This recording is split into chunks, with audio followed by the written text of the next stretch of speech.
Let's take a trip back to 2001. Apple was making stunning progress with their industrial design team and the products they were churning out, which led to rapid market share increases. And, well, I wouldn't say rapid, but it was a quick turnaround for a company that was headed towards bankruptcy. They really broke the mold when they came out with the iBook G3, the original iBook G3, and they had turned heads with the new iMac when it first came out in 1998. The G3, Wall Street, Pismo, and Lombard laptops were the sexiest laptops you could buy. I don't have one here to show you, but I did have a couple of them over the years. And Apple needed a way to kind of really set itself apart from the rest of the crowd. So it abandoned the sleek, curvy design of the G3 series when it redesigned the PowerBook into the G4 series. Their first PowerBook G4 was the titanium PowerBook, or the TiBook, which is the machine you see in front of you. This machine really was just a stunning, high-performing, thin, ultra laptop for its time. Now, I should tell you that I did grow up in a town that was rather wealthy. My family was not wealthy. So while my classmates were bringing G3 Pismos and Dell Latitudes to class, and yes, there were some, and this was in 2001, mind you, when I was in 10th grade. Guess what I brought to class when I knew I was doing a writing assignment? My trusty Zenith Supersport 286 was my weapon of choice. It weighed about 20 pounds, and it had a battery that was about the size of 2 Motorola brick cell phones. And it was detachable. And it had its own cooling fan in the battery pack. Like, come on. But when that thing eventually gave way, I bought myself a well-used IBM ThinkPad 760 XL, which, by the way, is a machine I am still looking for to this day to complete my collection of childhood laptops. But no, for those who had real money, and Dell just wouldn't do, they brought their kids the G4 PowerBook, typically for home use, and for school they would get a G3 iBook. Okay, I didn't know any kids that were quite that rich, but I knew some that had the titanium PowerBooks, and the rest of them were drooling over them on Apple's website. Well, for the first time in a long time, I have gotten myself a G4 TiBook worth preserving. The G4 TiBook, or we'll just call it the TiBook from now on, was fraught with design flaws that were very evident as the machines aged. I'd say within the first year of use, they started to wear down. One of the many problems, I'll just list them off. I don't even have to show you, because this one's completely flawless, as you will see, which is why I've saved it. The titanium PowerBook was basically built from a magnesium frame, or a magnesium alloy frame, with several plastic supporting members mounted to it. The titanium shell was really not structural at all, except for the display housing. But the main system unit did not take any structural strength from the titanium itself, and that was really where they went wrong. Most of the structural integrity of the lower chassis is consisting of the plastic outer rim, the magnesium alloy inner frame, which is bonded to the titanium plate panels. It's that bonding that was a regular failure on these. In fact, I'm going to flip this upside down and show you what I'm talking about. So let's unplug the power here. I'm going to just flip this sucker upside down, trying not to scratch it. What happened to these is the titanium bottom pan would separate from its webbing of magnesium stiffener, and which was basically cemented on with some kind of it feels like a cement-like material. And it would start lifting in this corner especially. Not so much in the rear because it's bolted through, but right in this area and here it would separate. And believe me, that titanium is sharp, and it could be hazardous to your health because it can cut you. You can see in the battery compartment that really it's just the titanium is really just a glorified shell. I mean, it doesn't do much for support.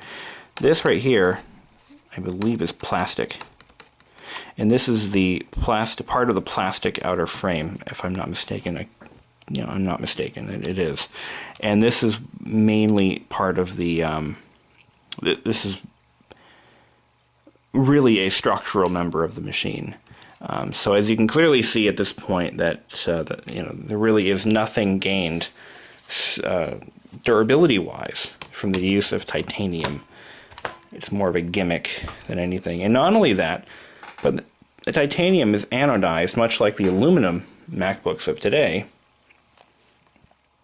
And the anodization was a constant magnet for scratches. Here's a wear mark.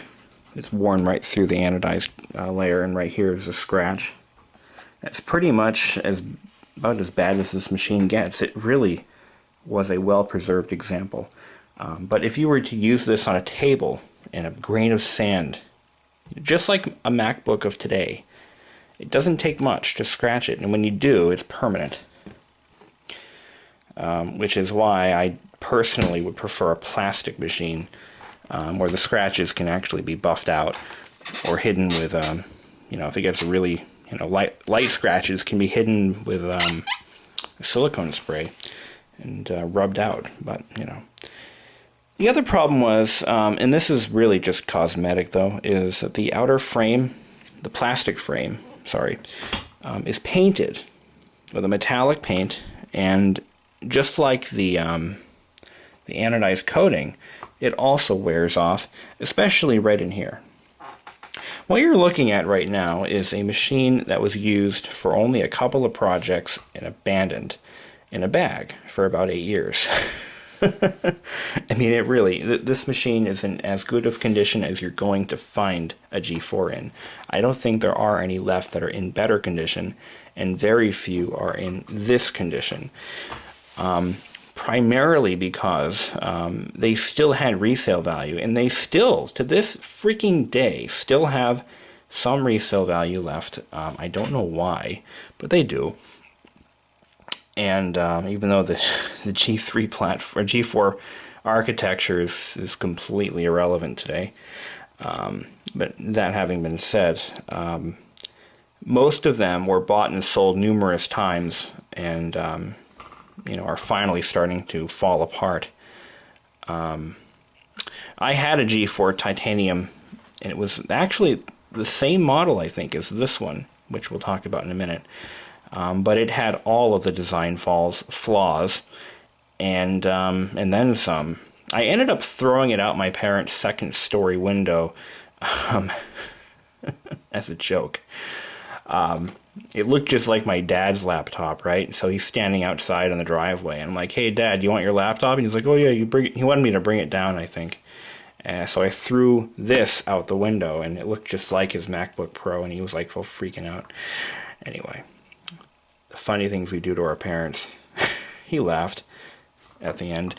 Anyway, so one of the more critical design flaws were the hinges. Now, you would think that these hinges, they look durable, they look like they're ready to conquer the world, but they're not. They're actually quite flimsy. Well, when they wear out. See, this one still has nice, sturdy hinges. But what happens is they start to develop stress fractures in this area, and right in here, I believe. And they actually snap free from the display housing. It's really a shame, too, because, it looks like that was the one thing they got right. They're external, they look rugged, but they're not. Furthermore, typical of laptops of this era, they hadn't quite gotten the display cable thing right, and these are not unknown to have display cable failures as a result of repeated opening and closing of the display. The other thing that they're known for is rub marks between or on the LCD display. You can clearly see it's a matte finish, and if it's one thing a matte finish does, is it really shows any imperfections in the surface pretty easily. And because there's such little tolerance or little, room between the keycaps and the display when it's closed, if the machine is carried around in a bag and the keyboard is dusty, or dust is allowed to infiltrate the bag and land, on the keyboard, it actually causes permanent rub marks. They look like vertical marks on the display, and I want to say 95% of these in the world today, the remaining G4s, have this problem. And it was a problem that Apple never fixed when they redesigned the G4 to the aluminum, which eventually was kind of slightly redesigned when they came out with the Intel PowerBook, MacBook Pro at that point. As a side note, I find it very interesting how the G4 PowerBook looks exactly like the Intel MacBook Pro. And I believe it was because Apple had essentially gotten their styling correct, or gotten it right, to the point where they couldn't really improve it too much. And then they focused all of their energy on the eventual unibody redesign, which, in my opinion, I love and hate it, but we won't talk about that right now, maybe in a later video. So, what I want to do right now is show you, before I continue on, one of the biggest areas for wear and tear on this model is this hinge on the back. And aside from the actual breakage, the painted surface on this hinge, on the butt of this hinge, if my camera will focus, there we go. Usually they develop wear marks and scratches from, carrying these around. This one does not have that problem, and the paint on the hinges is still intact, aside from a chip here and there. I have seen these with actually almost all of the paint worn off the hinges. It's incredible that this one survived. This door here still works. Normally they break. They're very fragile doors. And it's an interesting note that this particular series, the titanium PowerBook, was the very last Apple product to feature a door. Portable, to feature a port door, which ends a long legacy of fragile doors on Macintosh products, Apple products in general. So let's power this sucker up. We're going to run it off the battery just for effect. It's amazing how the original battery still carries a charge for up to 2 hours. Yes, I didn't believe it either. I'll tell you the story behind this one. I was clearing out a stack of junk laptops about 8 months ago, and at work, and I found this one. It was kind of a leftover. I have a theory that it was used for a project way back almost 10 years ago, or it was issued to one person, and that one person took really good care of it. When it was turned back after it was rendered obsolete, which would have been about 8 or 9, probably about 8 years ago, 7 years, no, probably 5 or 6 years ago, it was left in a bag and completely forgotten about. And we couldn't really find a use for it, so it wound up in the trash bin, or trash pile. So let's power this baby up. There it goes. The hard drive still sounds new. Normally, as a machine gets to about the 10-year mark, I'm finding the hard drives start to become noisy if they're used frequently. This one has no hard drive noise whatsoever. I mean, it's not whining and whirring or clunking or anything. The G4 that I had, the hard drive sounded like a cement mixer. It was so loud. But anyway, this does have the original 20 gig hard drive, but it has been upgraded from its original 128 megabyte RAM configuration to 1 gigabyte, which is the maximum it'll handle. I couldn't get it. I couldn't get any more memory in it if I tried. But anyway, it boots to a clean OS 10.4 desktop, which has been upgraded to, it should be 10.4.8, I believe, through system updates. It is 10.4.11. It's the latest and greatest version. It pretty much does everything a 550 megahertz G4 can do. It's actually quite quick when you have a fresh install of an OS it can handle. That is 10.4, right? 10.4, okay, yes. That is the latest OS this machine can install natively. Getting 10.5 on this laptop is possible, but it has to be done from another machine. You actually have to build the OS on a newer machine and then image it back to this one, which I have done in the past. The machine will handle it, but not very well. One problem with this laptop that I can't fix, and I don't think all the king's horses and all the king's men could ever fix, is the airport card. On this machine, it has an old-fashioned airport card located just underneath this PCM CIA bay, and it is not upgradable. What I mean is, it cannot handle WPA. It will do WEP, but not WPA. So it will not connect to my network. I'm sorry, it will do WPA, but not WEP. It's incompatible. I don't know of a third-party solution to getting that work, but if I do find one, I will try it. It does browse the web pretty well. It doesn't handle YouTube too much, or, to a usable level. And of course, there's no longer Java or Flash support for these machines. They're just too damn old. Mozilla Firefox tops out at, I think it's somewhere in version 4 is the latest version for the PowerPC. It's a limit not necessarily of the OS, but of the PowerPC architecture. Nobody is creating software for these anymore, so it's kind of a downfall of the switch from PowerPC to Intel, but it's kind of a matter, just a sad reality with these. I am wondering what version of iTunes this thing can handle. Let's see. Okay. Yeah, they don't even offer a PowerPC version, do they? I see Windows, get iTunes for Windows, but nothing for PowerPC. I know it exists. I've downloaded it many times before. Let's see here. I'm going to try to find it. I don't even know what version it is.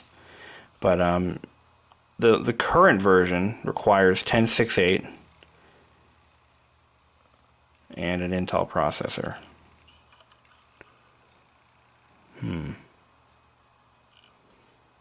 But I'm sure there's a version.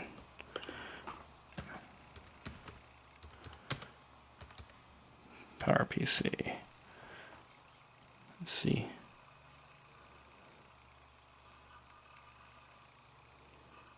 No.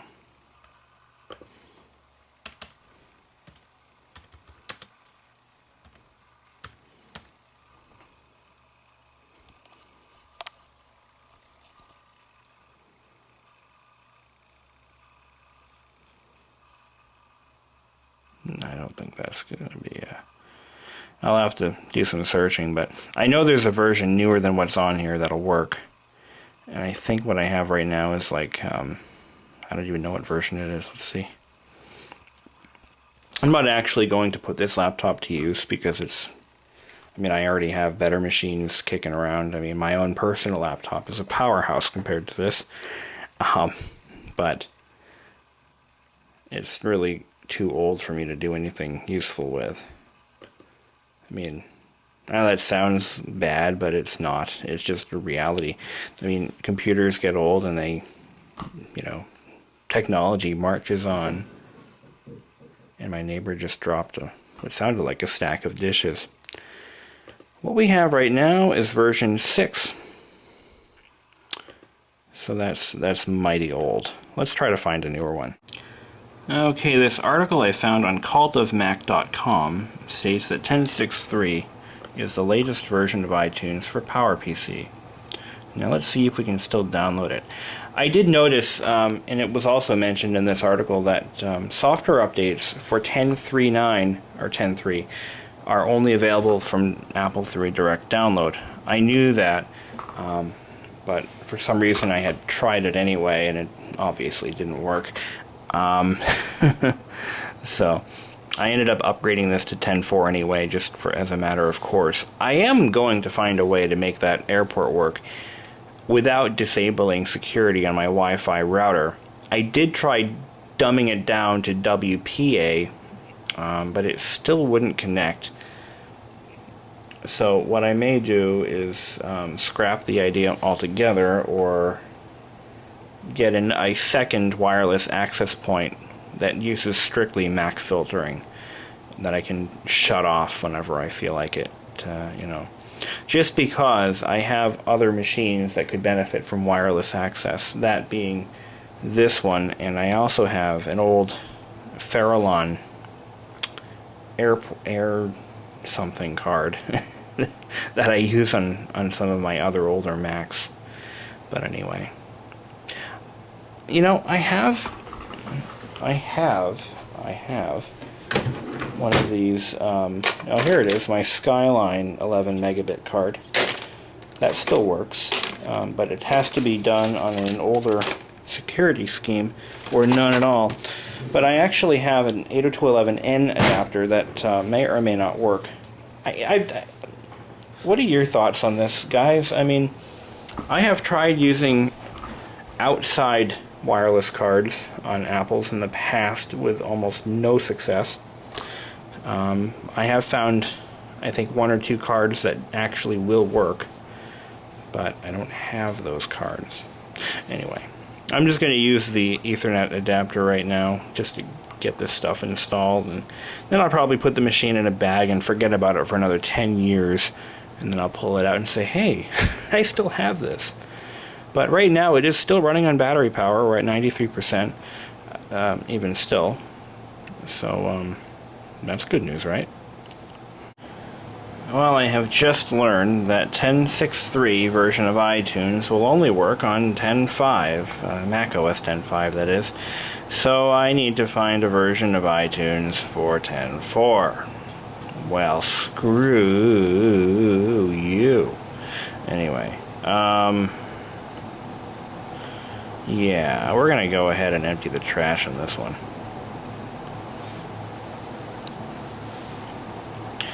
You know,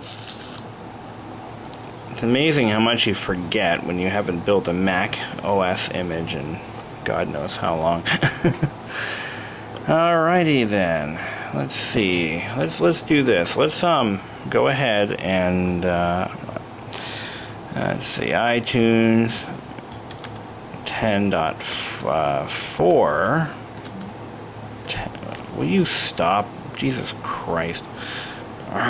Alright, 4 OS 10.4.11.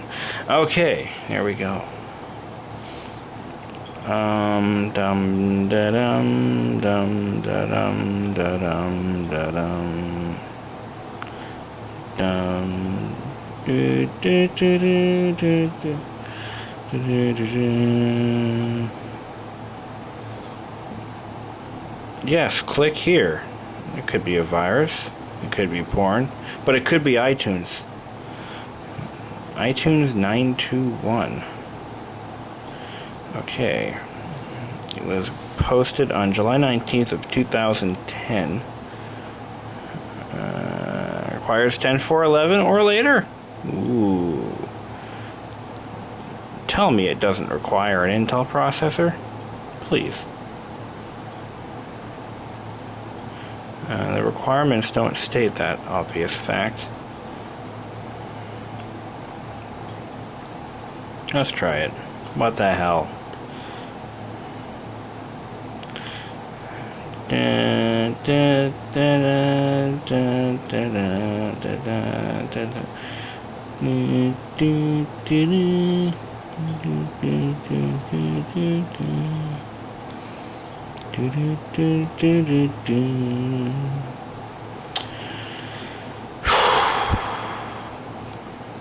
So while we're waiting for this beach ball to stop, let's take a look at this awesome keyboard. I did mention that there were some design elements carried over from the G3 series, and that being this translucent keyboard. On the G3 series, the keyboard was a copper plastic, like copper colored translucent plastic, with a black background, which was cool, but this is cooler. And you'll notice how clean this keyboard is. Have you never seen a keyboard so brilliantly shiny and clean and free from wear? Look at this return key. There is like nothing indicating it was ever used. The shift key, the space bar. I swear to God, this keyboard, either it's been replaced or this laptop was only used with an external keyboard. I'm gonna probably go on that latter. On the latter, because I mean this keyboard doesn't look like it was ever used. Anyway, so let's download this and see what happens. So while we wait for iTunes to install, let's pop open this keyboard.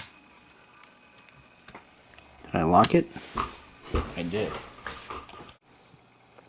So with a few simple latches, the keyboard comes up to reveal the 2 memory slots, the modem. You just heard the cooling fan kick in. Cooling fan is right there. Tiny little thing. And there's the heat sink, and ultimately the CPU is just below that. Obviously.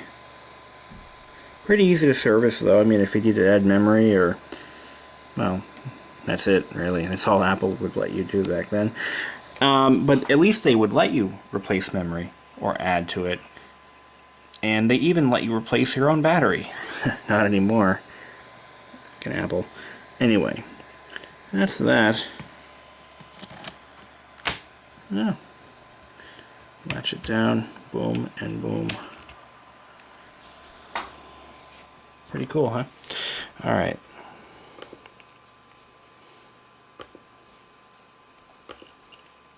iTunes has now been upgraded. Sweet. I want to see how it does on internet radio.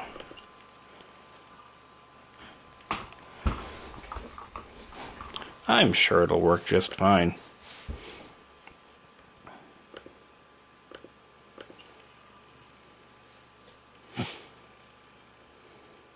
You know, it's funny, my iPod stores almost as much data as the hard drive on this stupid thing. Man, time or technology has changed. Well, it's retrieving channel information pretty quickly. Let's try Fusion Jazz, my favorite channel on iTunes.